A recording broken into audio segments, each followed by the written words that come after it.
Hello， 歡迎晒咧！我哋全球網民啊，逢禮拜四咧準時嚟到咧《梁思浩世界鬼故事》嘅呢個藝人版啊嚇，OK？ 係上個禮拜好精彩喎嚇！你點樣睇英靈同埋前一世嘅嘢同今生有關係咧？嗱，我哋咧喺緣分嘅嘢好特別㗎。你滿以為佢唔係咁重要啫，但係偏偏咧嗰樣嘢咧就最重要，因為啱咧前一排先有人問起啦，佢就覺得嗰個 BB 仔佢即係佢哋小產啫嘛，我又唔係特登墮胎咁樣，咁但係原來咧就一直都跟住佢。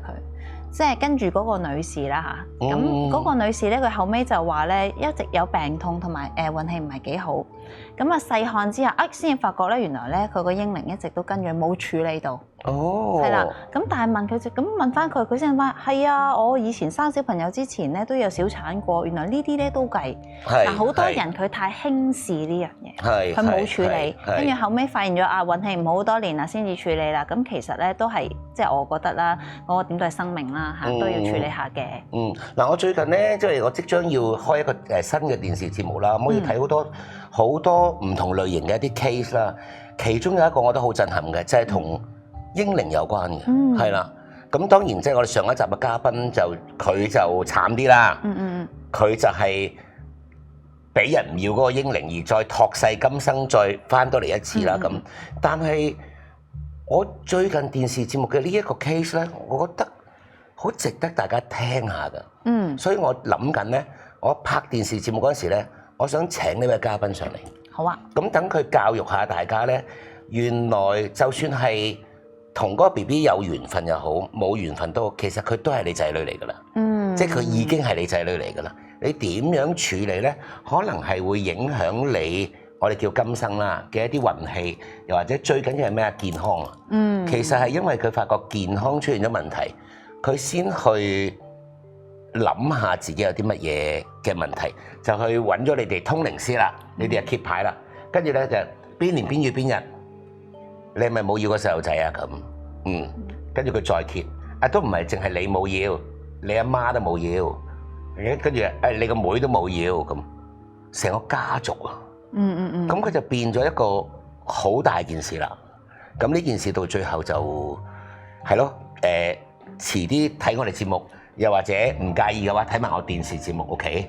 咁就因為我成日都覺得人係需要教育嘅，即係知道我哋有責任呢樣嘢咯。OK，好啦，咁講到責任咧，我幾中意你今日請嚟嘅呢一位你嘅藝人朋友嘅，係點解你識佢咧？嗱，我未介紹之前，你點解會識佢嘅？咁當然一定係呢個嘅電視台嘅同事啦。同事之間咧，以前識佢嘅時候咧，都已經發覺咧，佢咧係原來已經講過咧，有好多嘅靈異經驗。咁佢住嘅地方又有，佢見識過嘅地方又有。咁因為你知得拍劇咧，空閒時間大家傾偈，咁藝人之間係咪會講對方是非？梗係唔會噶嘛，係咪？咁所以咧就係會講下啲靈異事件啦。咁有陣時咧，有啲同事咧，佢遇到嘅靈異事件咧，你都係好意想不到。係啦，我哋聽人哋講得多啦。咁不如我哋就親自要請下呢啲嘉賓上嚟，等佢哋自己表達下啦。咁你估下我第一次見佢喺邊度見咧？喺邊度見咧？嗱，OK，其實佢同我係同一年代嘅藝人嚟㗎。居然你咁後生嘅，點解？嗱，我 OK 啦，我除咗做電視啦、電影啦，我仲有一份工咧係做電台嘅 OK。而我第一次見咧呢位藝人嘉賓嗰時咧，佢係歌星身份㗎。你知唔知？我有印象喎，我有啊，我知啊。你知唔知係歌星身份㗎？我知。即係我哋電台要請歌星上嚟做訪問㗎嘛。我第一次見佢嗰時咧，佢係歌星身份見我嘅。咁究竟講咗咁耐係邊位咧？馬上睇下。佢係香港觀眾非常熟悉嘅男演員、歌手同埋節目主持。1996年以歌手身份出道，憑住一首《太着緊》奪得叱咤樂壇新力軍男歌手銅獎。除咗唱歌，大家最深印象一定係佢長年出任東張西望主持，同時佢亦參與過多部經典劇集，例如《解決師》、《諜影追擊》等等。去到2020年，佢毅然跳出舒適圈，宣布離巢，跨界轉行成為專業嘅保健理療師，喺全新領域繼續發光發亮。講到靈異經歷呢方面，佢表示自從踏入演藝圈之後，就陸續遇過唔少怪事。當中最難以忘懷嘅係當年喺訓練班嗰陣時，有一晚深夜收工，遇見倒垃圾阿婆嘅靈異怪事。唔單止咁啊，佢仲透露以前開酒吧嗰陣，鋪頭都發生過一啲完全解釋唔到嘅離奇事件。不過佢身上一直帶住佢婆婆留俾佢嘅佛珠，呢條佛珠係佢婆婆由後生開始日夜誦經，長達70-80年從不離手嘅珍貴物件。今晚就等我哋一齊聽下佢嘅親身靈異經歷啦！歡迎李宗熹。好啦，咁啊，大家都睇到啦，就係李宗熹啦，OK。咁我估唔到羅永同佢係熟嘅喎，係喎。阿宗熹哥哥啊，係啊，哦，因為拍劇啦，好多時候都有相遇嘅。咁啊，再加上啦，空閒時間又講下啲靈異經歷啦，因為我又中意講鬼故，咁佢又中意講鬼故啦。咁仲有喎，佢係有做嗰個係咪唔係叫城市追擊嘅嗰個咁嘅東張西望？係城市追擊就係我做嗰個。係啊，係啦。所以佢入行嗰時，嗱佢入行佢96年入啊，我就係做緊城市追擊啦。嗰陣時我就做緊城市追擊啦。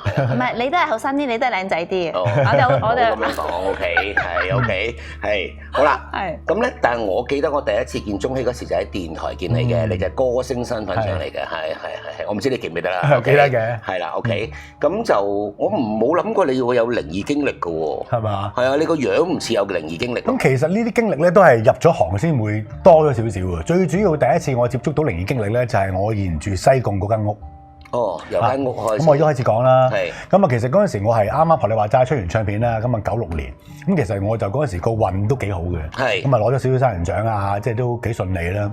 咁啊做咗1年，咁攞晒新人獎啦。我記得你係同陳奕迅嗰期㗎嘛，係啦。咁啊 OK 喎，咁我租住個地方喺西貢嘅，咁啊好入嘅地方嚟嘅。咁啊嗰陣細個啦，18、19歲去睇樓，咦好靚喎，對住個海。我阿婆又話左青龍右白虎正喎，咁啊風水好，咁啊住啦。咁啊住咗1年，嗰間屋好好。咁啊住咗1年之後，個經理人話：阿仔，你嗰度遠得滯啊，唔方便翻工啊，你住翻出啲啦咁樣。咁啊住出啲啊，咁咪揾下咯。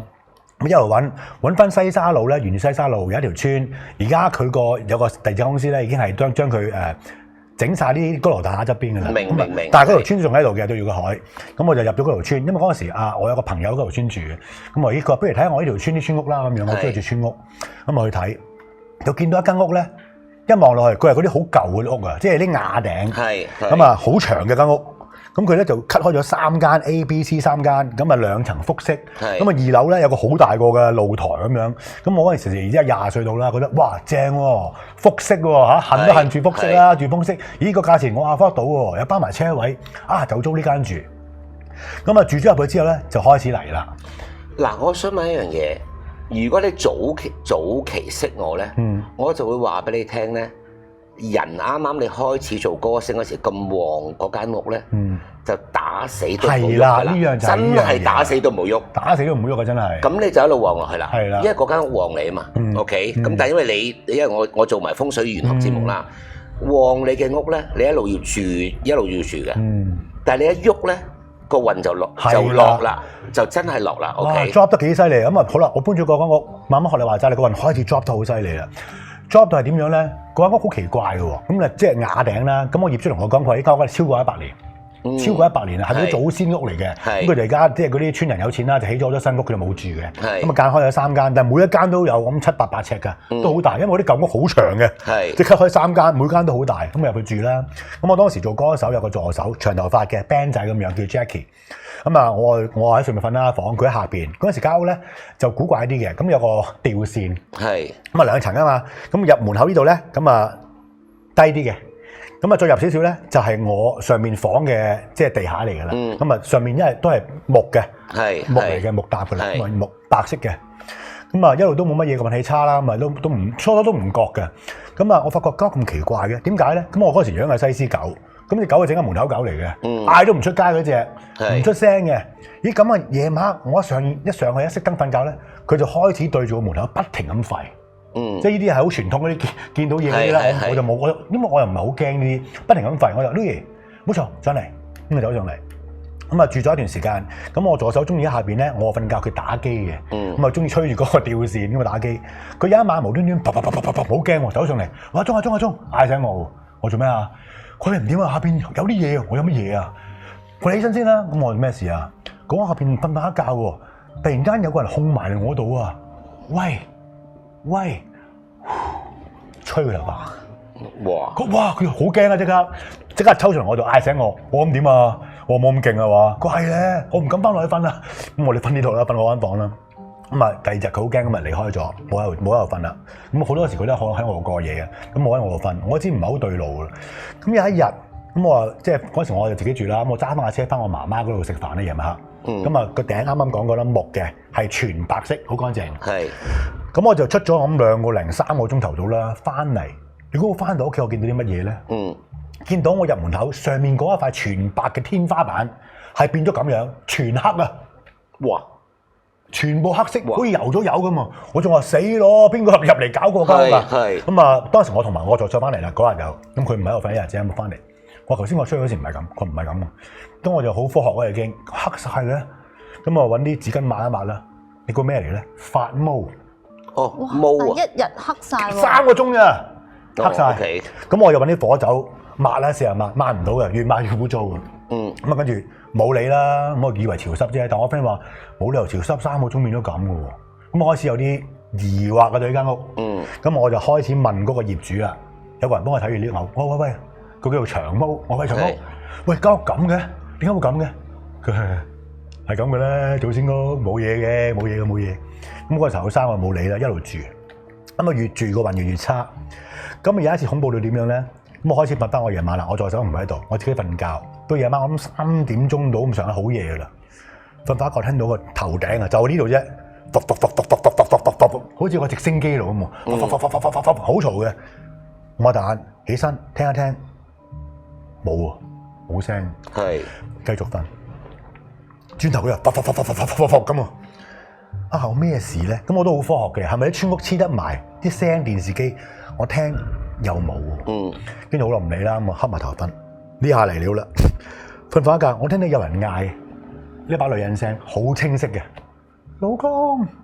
老公啊，真係咁嗌嘅喎。哎呀，我即刻啲毛管凍晒，唔掂啦，起身開燈啦，聽啊，我真係以為電視，我真係諗呢個方向嘅啫。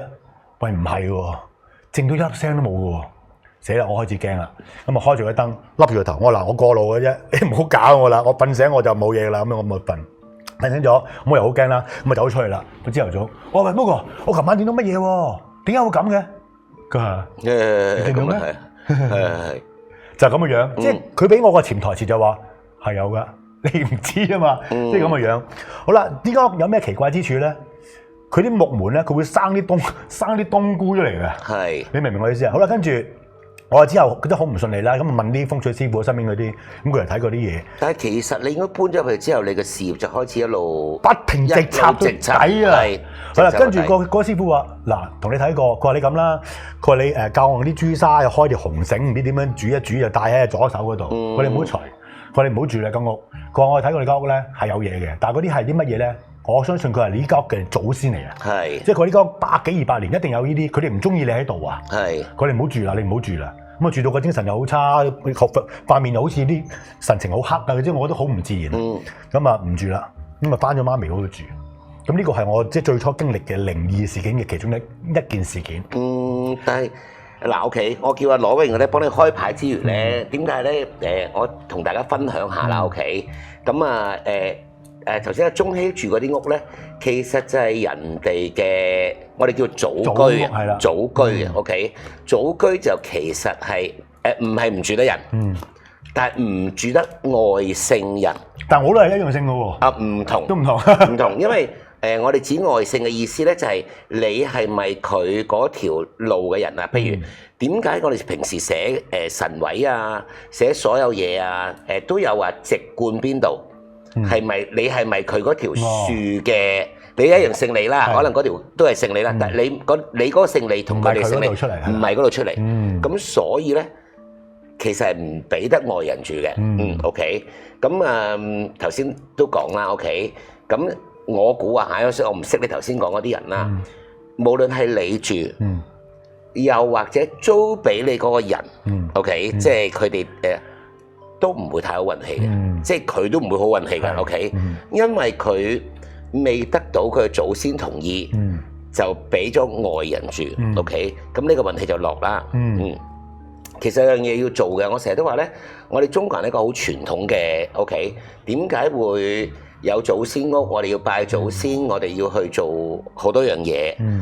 其實等我哋嘅下一代個個都好運嘅啫。OK， 咁啊，所以既然你講到呢一個祖先屋咧，我亦都要講俾大家聽啦。OK， 好多睇緊節目嘅朋友啦，你都知我哋每一年我哋都會做盂蘭嘅。其實盂蘭就係同頭先你講啦，就係一啲過咗世嘅親人。我哋冇忘記佢，亦都幫佢做啲功德。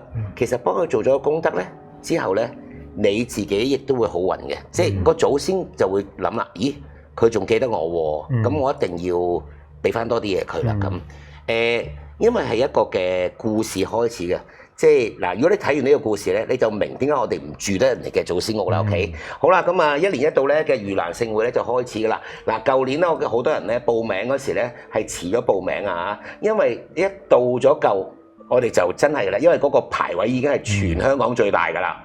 但係都有個數量嘅，咁嘅一到咗之後咧，無論你點樣翳咧，都翳唔到。我見舊年好多人翳啊嚇，咁啊究竟呢一年一度嘅盂蘭咧幾時係點樣報名嘅方法咧？睇完條片大家就知啦。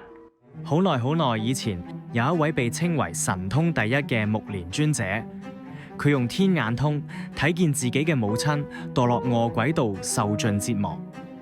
母親受困於地獄，歷盡苦難，飯菜送到口邊都會化成火焰。喉嚨細如針孔，食唔到嘢，飽受痛苦。目連非常之心痛，立即求佛陀救度。佛陀話：單靠你一個人嘅力量，唔夠救拔深重嘅業障，唯有喺7月15日僧眾自恣圓滿之日，以至誠心供養十方僧眾，憑藉大眾嘅功德力，先可以幫助母親離苦得樂。目連依教奉行，終於救得母親超生。呢個故事就係盂蘭盆會、盂蘭勝會嘅由來。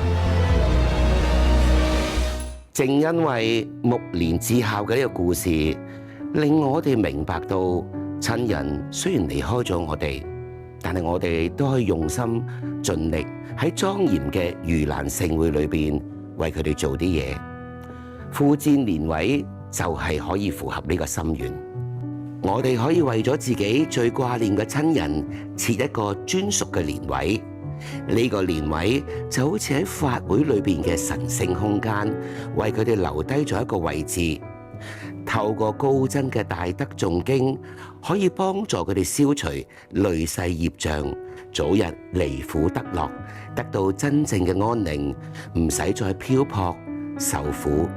今年我哋將會舉辦2026年第83屆廣府盂蘭勝會，係由筲箕灣南安坊方眾會主辦，梁思浩世界鬼故事嘅 YouTube 頻道全力宣傳協辦。藉住呢個活動，我哋可以幫離世嘅親人一齊做啲功德。今年更加有緣，凡認購付薦蓮位嘅善信都會獲得一塊儀式中大士王身上嘅金甲片。大士王係觀音大士化身，鎮守法會，守護一方平安。呢塊經過加持嘅金甲片，帶住大士王嘅護佑，送俾你同家人，保佑大家遠離災厄，身心平安。名額有限，歡迎各位街坊同善信盡快行動。想認購付薦位嘅朋友，可透過世界鬼故事官方 Facebook 專頁嘅 Google 表單，或者直接點擊影片下方嘅連結嚟認購蓮位，填寫所需要提供嘅資料，就成功認購付薦位啦。活動詳情請參考表格內容。願我哋用最真誠嘅心意，幫我哋離世嘅親人離苦得樂，亦都可以令到我哋同我哋嘅家人平安，同埋有啲福報。多謝大家嘅善心。好啦，嗱，中希，如果你仲揾到嗰個朋友咧，就叫你嗰個租俾你嗰個人咧，就做個付薦，咁咧佢就會好運啲噶啦，因為佢攞咗啲祖先嘅嘢嚟用啊。因為人咧好得意嘅，要幫啲祖先去積德，自己先會好運嘅。嗱，阿羅永幫你開咗牌噶啦，你應該聽下個古仔。嗱，所有藝人上到嚟咧，最精彩嘅部分係咩咧？佢哋講咗佢哋真實嘅靈異事件，但係背後嘅故事你聽一次啦。OK，我想聽。寫晒喺度啊，所以唔使擔心啊，中希，你自己去睇啊。第一張牌咧，軟弱無力咧，就係詭計。詭計係攞住寶劍啊，即係話呢間屋咧，只要一斬開咗咧，祖先就已經嬲啦，因為祖先所有嘅福啊嗰啲嘢都被斬開咗。所以咧，佢一開心啊嘛係。佢只要呢間屋咧間咗房一喐佢咧，咁所有祖先咧就已經四分五裂，大家都弱晒啲能量，所以咧就嬲到佢哋不得了。同時之間咧，因為呢張叫詭計，咁就係所有鬼都可以中意穿插入嚟，自出自入噶啦。恢復啊！祖先成日想救你間屋都救唔到，因為間屋咧始終咧你又有外人嚟，又有好多靈異鬼嚟咁樣古靈精怪啦。唯獨是有一個方法，就係引起大家爭執，就係要你哋全部都唔好過，你哋冇人好過，等你哋咧焦慮啊，唔開心啊。我隔離嗰個單位仲係個單位咧，成日嘈交嘅喎。係啦，成日嘈交。係。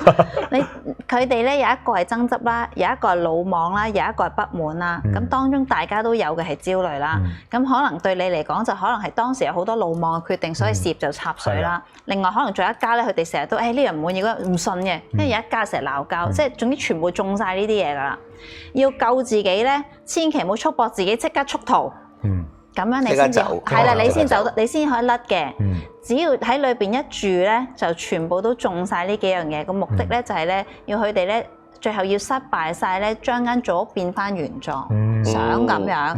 但係似乎咧後人好似因為喐咗呢間屋之後咧，好似就不事生產，所以都係繼續咧靠住租，一係平啲或者繼續租出去。咁越係咁咧越嬲。係嘛？同埋好奇怪嘅喎，我唔知點解咧嗰間屋我咪同你講嘅。突然間我頂翻去3個鐘，由一個白色嘅頂變晒全黑，即係 exactly 係咁樣。係咪因為太勁咧？就係咧？太嗱 OK 嗱如果中希呢個情形都發生喺你屋企嘅話咧，咁你一定要做一樣嘢 OK，即係證明咧好大堆嘅靈體嚟過你屋企一次，係唔係一隻啊？一隻係做唔到呢樣嘢嘅，係要好大堆嘅靈體，因為嗰啲係霉嚟嘅。霉啊！咁霉咧係要同一時間嗰個陰氣好重，佢先可以短短生一啲菌出嚟嘅。OK，呢個係科學上面要咁樣解釋咧，即係要突然之間係要種菌種咁大量，咁點樣可以種咁大量咧？就係好多嘅一個陰氣入咗一笪地方。OK。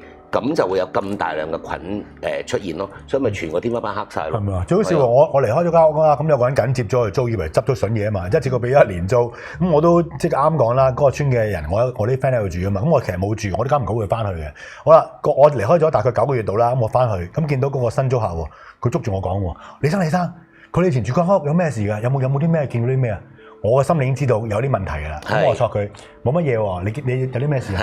佢冇啊，我見到我間屋咧無端端佢都有發毛呢個情況，就冇我咁嚴重。佢話最恐怖有一晚無端端夜晚咧喺個樓梯度飛好多飛蟻出嚟啊！哇！淨好似拍鬼片咁。佢話我咁點啊？佢同業主講我即刻搬咯，我頂唔順咯，我覺得有問題啊！即係佢咁講咯，咁佢都搬走咗啊！最終係幾恐怖嘅，循環不息咁咯，係啊，循環不息咁咯，又生冬菇又成。嗌你老公都驚啦，係嘛？好驚啊！嗰下我真係毛管戙啊，好似喺耳邊嗌咁嘅喎，好驚我把聲，我好記得啊！但係如果你問我俾一個好嘅建議啦，因為你知香港地少人多，可能好多人都會攞咗一啲組屋出嚟間咗或者租俾人啦。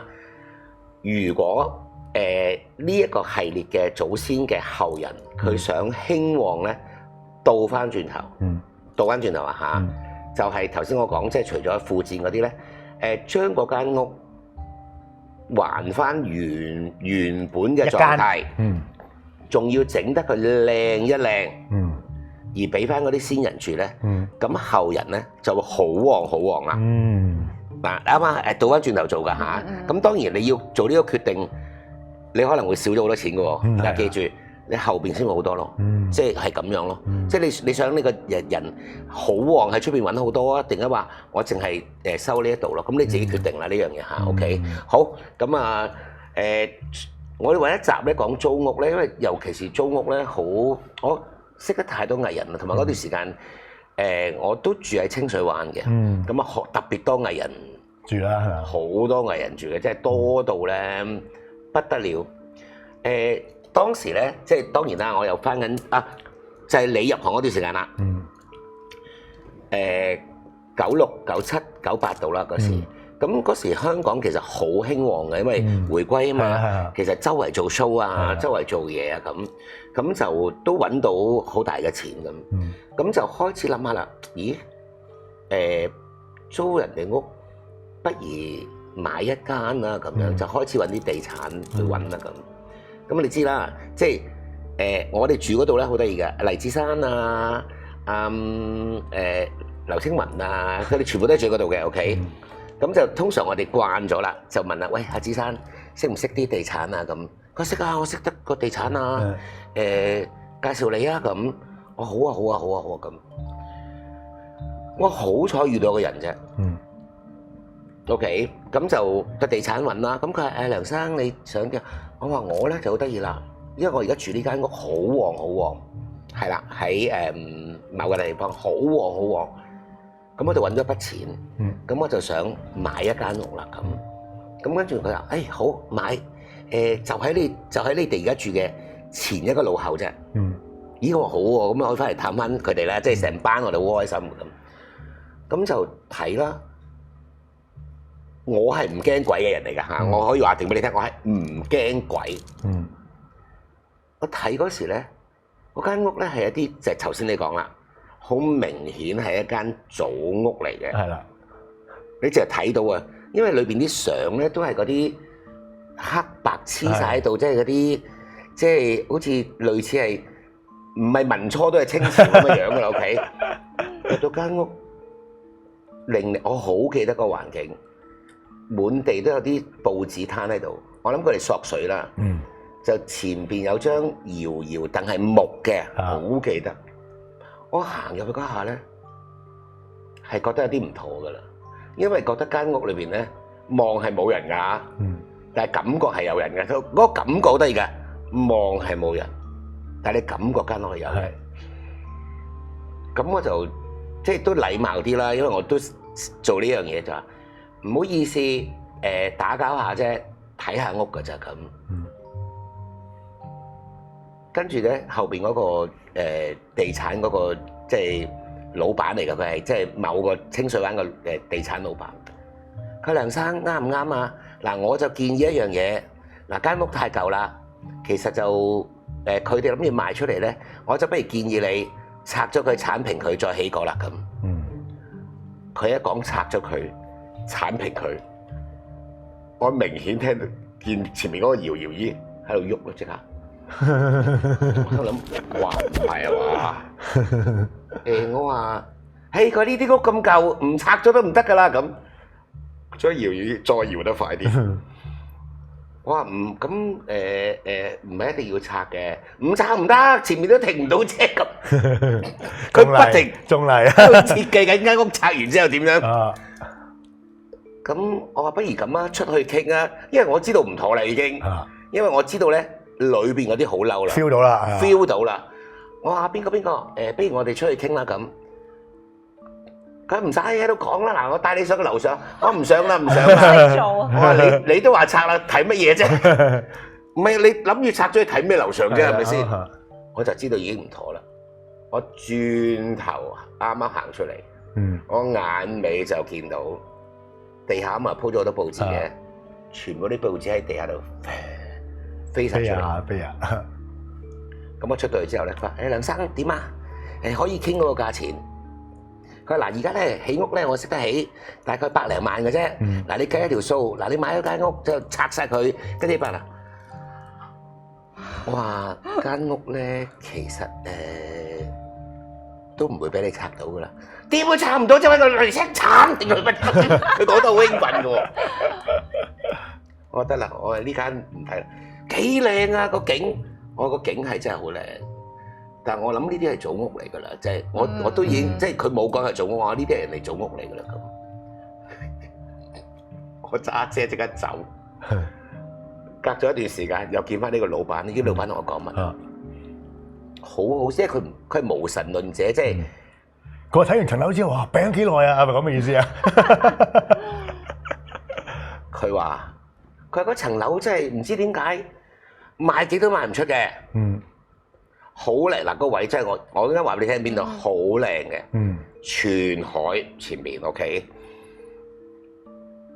跟住我就話：咁你睇完有冇嘢啊？咁，嘿，我唔知點解，我每次睇完咧入到去咧，我覺得喉嚨痛幾日嘅咁，即係病嘅，即係病嘅咁。我話算啦，我話間屋賣唔出噶啦，點會賣唔出啊？咁靚，我話唔係咧，唔係間屋賣唔出，係間屋裏邊嘅人唔會俾你買嘅。即係你要信呢樣嘢先得嘅。OK，到今時今日啊，講緊係97年到而家，我揸翻車去清水灣，仲喺度，嗰間屋都仲喺度，咁你就知道係由嗰陣時一路賣都賣唔出嘅，冇得賣嘅，呢啲祖屋嚟嘅，冇得賣嘅，冇得賣。你賣咗好大鑊㗎，你真係如果你話唔睇啦，剷平佢啦，哇！我諗冇人敢孭呢條數咯，冇人敢孭啊。OK， 一起一層樓定係入去住到真係哇，好鬼驚嘅真係。唔係，因為其實係佢哋笪地啦，同埋係佢哋可能祖先一路剩落嚟好多年嘅嘢嚟嘅，即係佢唔會俾你後人咁樣埋法咁，唔會咯。你當祠堂咯，即係我成日都當你當咗祠堂佢咯，係啊，冇啲嘢應該係啊，係啦。話係好啦，講嗱，我呢日講開屋我就講，因為我哋好多人都係住喺個大廈咁，好啦，咁啊，羅榮係你 TVB 都有我想話其實你哋咧講嗰啲屋咧，我都有單嘢好激㗎。點激法？嗱南邊圍知啊，知熟晒啦，迴旋處熟晒啦。係。想當年咧，我都租過嗰度，大家都係西貢人，咁我就租過一間屋嚟住嘅。咁嗰間屋咧就傳説阿姚瑩瑩喺度打過麻雀嘅，以前同個業主啊。死啦！咁我咪好穿嗰度邊度？咁唔好講啦。咁我唔知又點樣跟嚟嘅嗰隻嘢，就係下邊有一泊車。咁有一次咧，我就係洗車。咁我咧洗車嘅時候咧，我就發覺遠處有人望住我。咁我就望過去咧，就有個人咧，男人嚟嘅，就靜靜雞裝我喎。咁我就即刻望下自己，我有冇着短褲啊？有冇裙啊？有走光啦？好驚啦！咁我就你唔使走光啦，齋你睇隻腳都得啦。所以咪要遮咯，所以而家咪着黑襪咯，成日都係啦。咁跟住我就好唔自在啦。咁啊再望過去，咁佢直情係企咗出嚟，但係因為我係夜晚抹車啊，咁佢就企喺嗰度，咁我個心就卜卜跳，好驚喎。咁我死啦！咁我一個女仔住喎，如果我咧好斯斯縮縮嗰啲，我會唔會有危險咧？唔係啦，即係即係女仔通常你一擁起上嚟，你惡過去咧，怕潑婦啊嘛。係。咁我會唔會嚇走到佢咧？咁我就抌低咗塊布啊，望咩啊咁樣，咁我就行過去啦。咁一行過去咧，咁我先至發覺原來嗰個位咧落去係下邊係海啊崖啊，即係南邊嗰個有水噶嘛，係企唔到人噶。咁我就頓時間之後，真係唔好意思，失禮晒，應該撞邪。咁我真係翻上屋企先啊。咁啊嗱嗱聲就走翻上屋啦。咁我咧就係好唔好彩，因為我係開05嘅，嗱有06通告啦，我就開05，仲係天未光嘅通告啦。咁其實我瞓冇一陣咧，我就落翻出去廳嗰度咧，我就準備化妝啦，我要翻 TVB 啦咁。咁如果我自己搽多啲咧，咁我翻去就可以，即係我可以揼耐啲嘛，唔使喺個房咁辛苦。咁我搽粉嘅時候咧，我一摸到塊面咧，我就心諗我係咪幻覺啊？我攞塊鏡一睇，我一摸落去咧，我塊面咧係變咗雞皮一粒，我有一半成個身係起咗雞皮，變咗一粒拱，但係呢邊係滑嘅。我望咗塊鏡，咁我就知道，咦，屋企好似有啲唔對路喎。我都係唔好化妝啦，執晒成包嘢，我揸車走咗先啦咁。咁嗰間屋咧就係成日都有嘢嘅，例如咧你個電掣插咗個插蘇啦，一掹出嚟咧嗰啲鐵冇晒，即係個插係啊，食咗入裏邊，食晒，個電器食晒喎，嗰啲裝親啲咩燈咧都係爆嘅，即係啲燈裝親以前仲係燈膽燈啊，裝親啲燈咧都燒晒嘅，永遠都唔會光嘅間屋。咁插蘇又連諗住你想額外整盞台燈啦，嗰個插蘇連個鐵都入埋個插蘇度。總之咧就古靈精怪勁多嘢，跟住咁頂唔順啦，我後尾就搬走咗，就唔係我係住喺南圍 ，sorry 係南圍嚟嘅，嗰度係我搬走咗去南邊圍，係應該係南圍嚟嘅，我先再搬咗去南邊圍。咁跟住啲同事以前咧仲要係大哥傻哥成日坐喺村口嘅，係啦嗰個士多度。咁後尾啲同事成日同我講，佢話：哇，你唔知咩？嗰個咪就好出名，有個南無阿彌陀佛嗰嚿石碑嗰度咯，嗰個係交通黑點，成日都有事噶嘛。嗰度係最猛嘅，你住最近嗰個位，梗係啦。咁我 find out 唔到佢點嚟，因為嗰啲咧路過嗰啲你好難 find out 噶，佢喺度裝下嗰啲，除非佢住嘅質喺度。但係後尾好似係有其他同事咧住過喺附近咧，咁都係出咗事。係咪啊？咁你咪同阿傻哥講，傻哥，喂，呢條村唔掂喎，傻哥使乜驚？我喺度。唔敢講啦，係咪啊？但係你知唔知頭先你講起姚瑩瑩，我諗起一單嘢，我真係諗起 OK。我後期咧就嗰間屋咧就搬咗去相思灣 OK。咁相思灣風水係好好嘅 OK。我搬咗去相思灣啦，咁亦都係即係我成日覺得做我哋呢行啦，尤其是我成日覺得玄學風水好緊要啊！做我哋呢行 OK， 你旺咧係可以更加旺。咁咧，我仲記得點解我會住去相思灣咧 ？OK， 唔緊要啦，因為而家都已經佢哋間屋仲喺度，但係就個人唔喺度啦，即係都唔會影響到啦。我去揾屋嗰時咧，佢就話：梁朝偉咪喺呢度咯。呢度係周潤發啊！咁梁朝偉同周潤發都住喺呢度啊！咁應該係好嘢嚟嘅喎，唔係一定係好嘢嚟嘅喎。係啦，係啦。咁又咁啱，我一睇就即係啱啦，咁咪好啦，咁咪住咗喺度啦。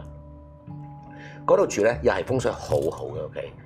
突然間有一日嗱，你唔好問我嗰邊個，陣間我哋完咗之後你先問下 OK，因為呢件事係影響人哋嘅。姚瑩瑩可以問 OK。咁咧耐唔耐咧就會見到一啲人咧，即相思灣好得意嘅，落咗下邊之後呢一個沙灘嘅。其實你邊個落嚟咧，我哋都見到嘅。即係我哋係見到有咩人落嚟嘅 OK。咁突然間有一日，咦？見到有人落嚟喎，咦？有人睇屋喎，一望到嗰個男藝人，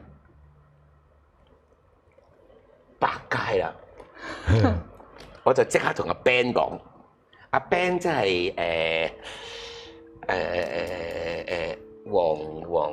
黃之賢 ，OK， 阿 Ben，OK， 阿 Ben，OK， 阿 Ben， 阿邊個嚟睇屋啊？咁吓？咁點啊？如果佢住喺度，會搞亂咗我哋條村嘅喎。咁大鑊？誒唔係呢個軒靚唔靚仔啊？嗱 ，OK， 即係我即係簡單啲解釋啫，即係以呢個男嘅人咧。係應該日日都帶唔同嘅女翻嚟間屋度嘅，明白，就係明白得知道。即係因為我哋覺得好太平嘅，即係唔好搞亂我哋變咗有記者服啊，麻煩啦。係啦，即係我哋唔想我哋住嗰度變咗夜總會啦。OK， 即係佢有唔同嘅女嘅。OK， 好啦，哇咁點啊？咁咧好笑啦，我就度嗰條橋，就假扮偶遇佢，即係出去即係扮攞車，你咪會咦？阿邊個？你嚟睇屋啊？咁即係類似咁啦。嗱，呢條橋下，淨係教大家嚇，你唔想嗰人住喺度得㗎啦。你唔想嗰人住喺度咧，你用呢條橋咧，佢就唔會住㗎啦。OK，因為我哋唔想佢搬入嚟啊嘛。OK，好啦，咁啊，又出去攞住個袋啦，咁啊，跟住攞咗鎖匙啦，出去。咦？阿邊個？你嚟睇屋啊？哦，你住喺呢度啊？哦，係啊，我住喺呢度好一段時間啦咁。點解呢度好唔好啊？唔好住喺度，風水好差。我住喺呢度唔見咗好多錢啊！我都諗住搬啊！你有盤咩？幫我睇埋。佢一聽到風水，即刻走，閃都閃唔切啦。佢後尾就同嗰個地產講：唔睇啦，唔睇呢度，睇下一條村啊！好計，好巧啊呢個！有邊個想即係我係實在住喺度噶嘛？但係佢唔諗深一層喎。嗰時我同佢同一間公司噶嘛，即係我係 TVB，佢都係 TVB 噶嘛。其實佢睇到我業績㗎，咦？點話呢度好差？又唔係咯，見你即係咁好。爆蘇王嚟㗎呢個。咁但係當然啦，佢就信住喺度嘅人啦。OK，咁跟住就好啦，咁啊算啦，咁就趕走咗嗰個即係麻煩人啦。OK，咁有一日我又揸車喎，見到姚瑩瑩喎。咁啊瑩瑩，因為我同瑩瑩熟咧，係因為家樂。係因為吳家樂 ，OK， 吳家樂個 friend 嚟嘅 ，OK，一見到瑩瑩就瑩瑩，咁佢話師兄咁佢話點啊？呢度我想搬嚟呢度，但係呢度冇屋啊咁我話你搬去邊啊？我頭先啱啱睇咗喺我哋相思灣嘅下一條村，即係下一個灣，OK， 我話嚇，你搬去嗰度啊？咁因為瑩瑩唔係好信風水 ，OK。我話瑩瑩啊，嗰度對婚姻唔係幾好嘅喎，嗰度通常搬入去咧，兩個人搬入去咧，就一個人搬走嘅，即係因為有啲叫孤寡村啊，你有冇聽過？有，絕對有，真係有風水呢啲嘢嘅。孤寡村啊，即係你2個人入去就一定係得翻1個嘅啫，3個人入去又係得翻1個，4個人入去都係得翻1個，因為嗰條村咧到尾咧全部都係單頭嘅啫。咁我盈盈，我話好似聞説嗰條村咩嘅喎咁，佢話我唔信呢啲嘅咁。咁我覺得好靚咁，我話哦咁好啦，唔緊要啦，你鬼妹，即係我成日都話一唔信就話你鬼妹。果然佢搬咗入去之後，咁啊就唔講佢哋私事啦。我都試過有一單嘢嘅，我去睇樓，咁我就喺度等嘅時候咧，個看更仔同我講：小姐你睇樓啊？我係啊，你千祈唔好住呢棟嘅。我點解啊？成日離婚啊，破產啊！呢棟大廈咧專係離婚嘅，個女人咧到最後都要自己揾錢養自己啊！我一聽到啊，得收到，係啦。除咗呢個咧，就仲有一度就係喺九龍區嘅，即係頭先我講個看更同我講嗰度咧，就係半山，但係而家咧講呢度咧就九龍區。死啦！我講嗰個地方，如果係好細，係咪都唔係咁好咧？爆料係咪任爆都得㗎？係，梗係得啦！你唔講嗰個你唔講嗰個等大廈個名咯。何文田山道，就又係啦，有一棟嘅。好出名。係咪第一棟啊？我唔知啊，我冇講。唔係何文田山啊嘛，係嘛？係啊。何文田街啊嘛，係嘛？類似啦，類似啦。你繼續啦。又係嘅，咁樣咧就有個女藝人，咁就係同個男朋友咧就係好開心咁樣租咗嗰度。咁佢租咗嗰度啊！哎呀，你做咩唔問聲我先啊？我話點解啊？我話個女明星住親嗰度都分手㗎。咁唔係嗰等。唔係嗰等啊？唔係嗰等。你知唔知何文田街有等被譽為娛樂圈裏邊嘅奇蹟大廈㗎？係。嗱，OK，嗰等大廈好奇怪嘅。坦白講，因為我都住過。個唔掂咧，都變掂。因為嗰等大廈好特別嘅，因為佢啲單位好細嘅啫，200尺一間屋嘅啫。咁你知200尺其實係好細啦，好細啦。頂嗱，佢個職係點咧？一打開道門就係開放式廚房，一個廳，直行就已經係房噶啦，即係200尺包晒噶啦，即係你當。因為嗰個年代係冇咩呢啲，冇嗰啲叫咩，而家有種盤叫咩盤話？開放式？唔係，龍床盤，龍床盤啊，好細嗰啲嘛，好細叫咩盤啊？納米盤，納米啊龍床咯。嗰個年代冇嘅，但係嗰等大廈好得意嘅，講緊係我諗嗰等大廈都50年㗎啦，OK？嗰個年代竟然好少咁細嘅單位啊，係啦，好少咁細嘅單位，好少㗎。條街咧就係最好嘅一條街，叫何文田街。正啊，係啦。正啊 ，OK。我入咗嗰間大廈，有啲咁細嘅單位嘅咩？即係你嗰個年代係唔興啲咁細嘅單位嘅 OK。跟住咧落到樓下看更，好笑個看更。佢話你呢棟大廈咧，嗱我照講㗎咋嚇。個藝人唔紅，搬入嚟。全部都係好紅咁搬走嘅，好紅啊！講緊吓，咁我哋知八卦咁啊細個，咁有咩人住過？有咩人住過？哇！佢數出嚟嗰啲真係全部都勁噶喎，張曼玉啦，跟住仲有葉倩文啦，哇吓！佢係㗎，呢度好特別㗎。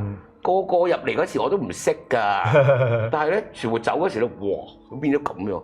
嗰棟大廈係一個好奇怪嘅風水局，淨係旺娛樂圈嘅人嘅啫。同埋女人，冇錯。嗰啲女人咧一搬入去咧，就全部下一格咧就已經係飛，就已經係去山頂住啊！明白。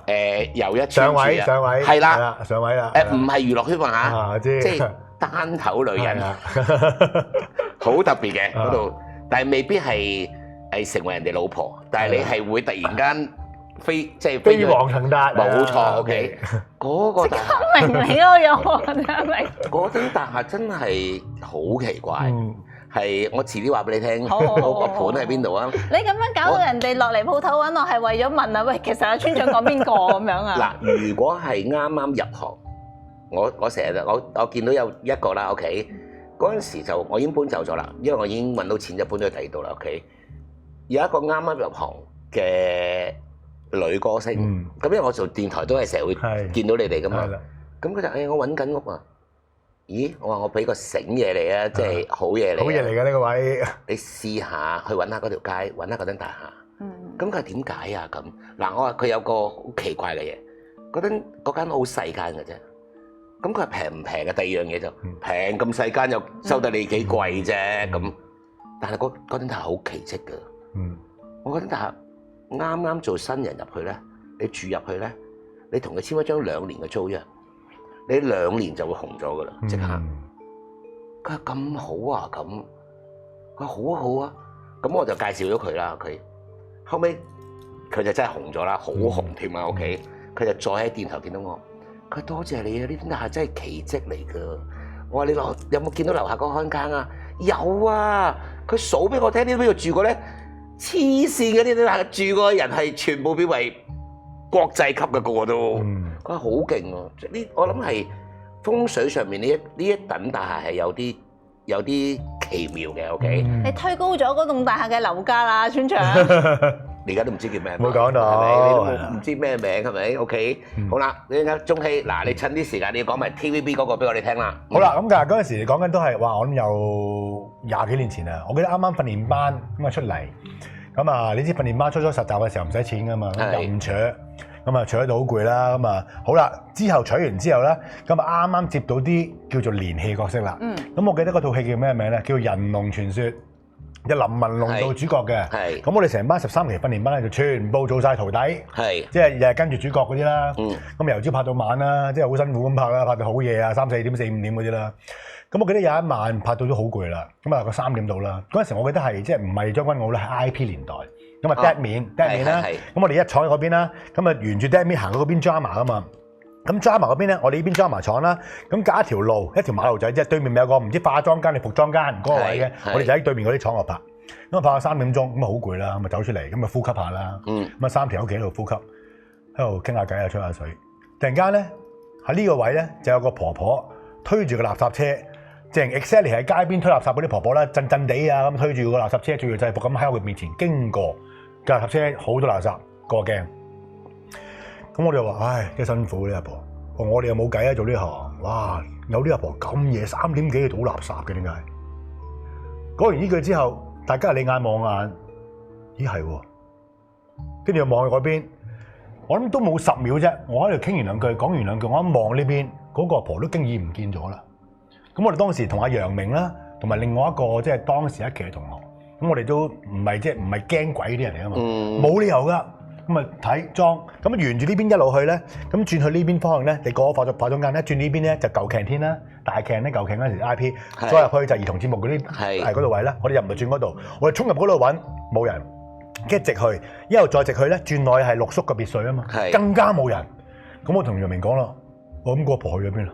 半夜點會入到電視城？我哋咪諗點解無端端有個阿婆着住市政局啲衫，夜晚倒垃圾嘅咧？倒垃圾 suppose TVB 裏邊包嘅唔係市政局嚟噶嘛？應該有佢當即係裏邊嘅人噶嘛？但係都冇理由3點㗎，咁先至去望嗰個婆啫嘛？冇咗，我哋3個去揾問晒都冇。當時都唔係好驚嘅，但係好得好奇怪咯。即係我同我哋講，我哋覺得見到啲咩啊？佢我都唔知啊，但係去咗邊啊？即係有個咁嘅問號，係啊！我哋揾勻晒都冇，咁我就覺得嗰個可能係一個垃圾車婆婆啦，即係會有咁嘅提議啦。我想話俾你聽，你見到嗰個垃圾車婆婆咧，就係 IP，即係清水灣電視城，好出名㗎，最出名嘅。你哋3個就真係我新人嚟嗰陣時，咁樣都可以見到佢咧。你問所有 TVB 喺清水灣拍過嘅嘢，其實頭先你講嗰個位咧。向前行，兒童廠嗰邊咧，咪有個廁所嘅。好慢嗰個廁所係冇人敢去。係啊，冇人敢去咯。冇人敢去嘅，你知唔知？頭先就係嗰個婆，你話見到佢個位嘅前邊嘅廁所。你有冇聽過所有點解唔去廁所嗰個原因咧？啲人話遞個廁紙俾你，廁紙啊呢度啦，咁遞俾你啊嘛，啲人話。咪就係呢個婆咯，就呢個婆嚟㗎。係啊，我就唔知喎，我真係同楊明講翻先，我就記得3個人冇理由要個阿婆倒落，我仲話我又慘啊，我哋捱間底都冇計啫，06、30啲阿婆咁老都仲要倒垃圾，係喎。一望過去冇咗啊！就我原來就咁出名，我哋真係唔知喎。好出名㗎，佢有個名嘅。點解嗰個廁所係後期咁多人咁驚咧？就係6、7廠個廁所。係啦，6、7廠啦。6、7廠個廁所就係你頭先講個位啦，就係前面就係個6、7廠個廁所啦。夜晚你知我哋收工好夜㗎嘛，有成2點3點你都要去廁所㗎，係咪？去到廁所之後咧，咁譬如你當係女仔又好啦，男仔都好，咁男仔都會用廁所格，即係要坐喺度，即係就會突然間聽到，因為嗰時啲板咧係有個通，即係下邊係即係唔係落晒地嘅，唔係落晒地嘅，唔係落晒地嘅。咁跟住就敲個板，唔係敲個門啊，敲個板，敲。咁通常你無論邊個藝人或者工作人都問啦，邊個啊？邊個啊？即係咩事啊？即係去緊廁所啊嘛！你去緊，即係你嗰廁所有人敲門，你實問咩事咁啦？飲唔飲奶茶？嗰隻奶茶婆婆好出名㗎，所以後期你就咁上網睇翻清水灣電視城最出名就係呢個阿婆啦。哦，你啱啱聽阿司徒你講我先知，我之前同好多人講過，啲人都冇講過呢樣嘢俾我聽。佢話係咩？咁啊，一路講個公司個地理啦，都係冇理由唔見嘅。如果你啱啱咁講咧，咁我就依家有少少毛管戙咯。我真係我唔知道原來咁出名嘅。跟住咁咧，啲人就話奶茶，即係你去緊廁所喎，大佬。你屙緊屎，突然間有人問你飲唔飲奶茶？你係會嚇咩奶茶啊？咁你只要答佢咧，死硬。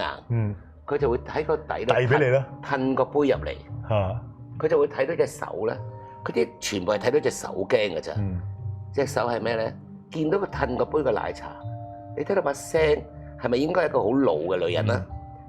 佢一褪杯奶茶入嚟咧，係見到皮包住啲骨咧，係即係似嗰啲骷髏嗰啲咧，咁樣拉入嚟咧，哇！嗰個抿屎都唔抿啊，即刻衝出去啊！所有人都驚㗎，所有人都驚，所以奶茶婆婆係喺電視城係好出名。哇！我而家聽到我先知咋，我就聽日同阿楊講翻先。係啊，你同阿楊明講啊。係咯，我真係你哋就係親眼見到奶茶婆婆嘅真身啊。其實唔知係咪我哋真係太攰啊？因為嗰段時間可能冇得瞓咧，知唔知？其實佢唔係推緊垃圾啊，佢嗰桶嘢可能係奶茶。點知我哋嗰時係拍到咧，我都同我老婆講咯。我即係到而家為止咧，我冇試過係攰到咧，你俾1秒鐘我已經瞓着啊！即係呢晚。已經瞓嘅嗰陣時，我哋出嚟嗰陣時係由朝呢組接嗰組，嗰組 K100 就唔知去邊度，你做到都唔知自己喺邊。係啊，我都試過，你話1秒瞓着我都試過。攰到你1秒就我已經瞓着㗎啦，嗰個狀態係唔知係咪個精神唔好啊？因為點解咧？我要觀眾明點解佢哋訓練班出嚟咧？因為佢哋係任砌嘅嗰個年代，唔收錢冇錢收嘅，冇錢收任砌，任砌3個月啊？3個月啊嘛，任砌嘅意思係點咧？只要 book 佢個名，佢就有人要嚟㗎啦。係啦，但係冇錢收嘅，拍幾多用幾耐，1毫子都冇嘅，就聲稱為佢哋個時間係叫實習期啦。OK，任搶係啦，係啦，所以佢哋係完全可以完全冇翻屋企，冇得瞓。我試過最勁係8日冇翻過屋企。我記得 last 嗰日外景朝頭早嘅，仲要係拍 K100，仲要扮示威者，幾晒啊！哇！我曬徐榮話。哇唔掂啊，想暈啊！我唔掂啊，好辛苦啊，好辛苦啊！冇得瞓係好辛苦啊！大家唔好以為凍係辛苦，熱係辛苦，冇得瞓先係最辛苦啊！你冇得瞓仲要企喺度咧，仲要瞪大隻眼，仲要好似好精神係做唔到啊！隻眼真係會跌落嚟㗎，真係會跌落嚟㗎，好辛苦。係呢個就係我哋藝人嘅苦況啦。OK，好啦，咁啊。你冇聽過奶茶婆婆嘅咩？即係清水灣嗰個奶茶婆婆好勁出名㗎。佢成日都聽就話有呢個奶茶婆婆，詳細點啊唔知。唔係我都係第一次聽到有人親眼見到佢真身嘅。係啊，我唔知道嗰個原來咁出名㗎。你大部分人見到隻手㗎咋？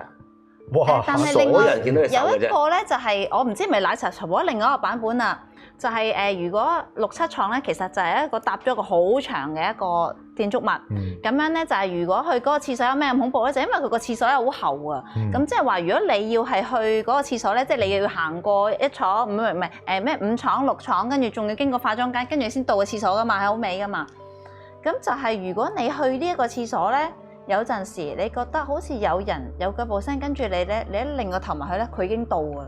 即係嗰隻嘢已經到啦，哇！咁你會嚇親嘅，所以嗰陣時就成日聽到咁樣，所以啲女仔就唔敢。係嗰陣我去嗰個組嗰一組咧，應該係都市人情或者係兒童組啊嘛。咁我哋做嘉賓嘅時候，啲人啲 PA 會講：喂，唔可以嗰個廁所啊！乜佢會同我哋講嘅，咁啊搞到咧好驚啊成件事。所以咪行翻好遠咯，就係去翻另外一邊去廁所嘅。咁但係咧，我就自己咧有陣時都會去，因為點解咧？即係冇人啦，係咪？即係乾淨啲啦。咁有一次都有試過，就係咧。去個廁所，我覺得個恐怖之處係咩咧？嗱，佢上面又唔係密籠高，佢下邊又唔係密籠底，咁即係話咧，你係感覺上個門好唔安全嘅，同埋咧有人嚟咧，你啲腳一定見到㗎嘛。其實係望到入嚟係啦。係啦，好恐怖嘅 feel 嘅。咁你去洗手間嘅時候咧，其實你係成日聽到好多雜聲，成日有人出有人入㗎。咁個心都心諗，咁即係佢唔係咁靜啦，其實佢都好多人啦。但係你往往出到嚟咧，你又發覺原來係冇人咯。佢嗰個氣場係好古怪嘅。古怪，6-7廠嗰個古怪。嗰個感覺好奇怪嘅。我仲記得好得意嘅，有一次嗰段時間係我同周星馳幾熟嘅，因為佢做我哥。其實就即係因為我哋拍一個電視劇叫《大都會》，咁就係劉家豪監製嘅。OK，家豪哥 OK，咁就因為佢同我係做兩兄弟，我哋咁你知。嗰陣時，我哋兩個都係新人啊，叫做即係佢就應該做完啱啱兒童節目，啱啱出嚟戲劇組。咁我就記得我係拍完《城市故事》出嚟戲劇組，咁就兩個比較熟嘅嗰陣時。佢突然間有一日同我講：喂，去6-7廠同你玩樣嘢啊！咁我話6-7廠有咩玩啊？靈探啊？唔係，好笑。咁你知佢做兒童節目嗰時咧，咪有個遊戲好得意嘅，即係咪揭啲板就譬如香蕉對香蕉4，A4 係香蕉，記唔記得？係咁啊！另外一個咧小朋友係啦，1同埋 C 啊，咁就揭咁樣就即係大家係咪睇香蕉噶嘛？嗰時我哋兩個咧成日都挑戰自己對方，就話我話我自己好記性，佢又話佢自己好記性，係咁啦。同你玩個兒童版啦咁，咁我哋就過咗6-7廠，因為兒童組係搭咗嗰個景喺度噶嘛，咁我哋入去玩咪得咯，係咪？一路向前行，你知6-7廠嗰條走廊好鬼長噶嘛，先可以去到嗰個兒童廠個尾噶嘛。跟住我好記得㗎，我一世都記得。一去到咧，因為好長噶嘛，其實咧後邊有冇人行睇到乜？得我哋兩個人啫嘛，即係我同周星馳。咁我諗住行去廠啦。係突然間發覺有個古裝人咁過喎，咁我哋就兩個人望一望，因為嗰個廠係做兒童節目，咁嗱有古裝人喺電視城出現係唔係好奇怪嘅事嚟嘅啫？咁我哋兩個就諗一諗，跟住一路向前行咧。我就好記得呢句啦，嗱，我要刪緊啲字眼先。你知7廠門口推嗰個門之前咧有塊好大嘅鏡，唔知點解好大塊嘅喎。一路向前行，突然間一個影咧過，跟住咧阿某人就大聲嗌咗：黐線嘅咩？邊個喺度安個咁大塊鏡啊？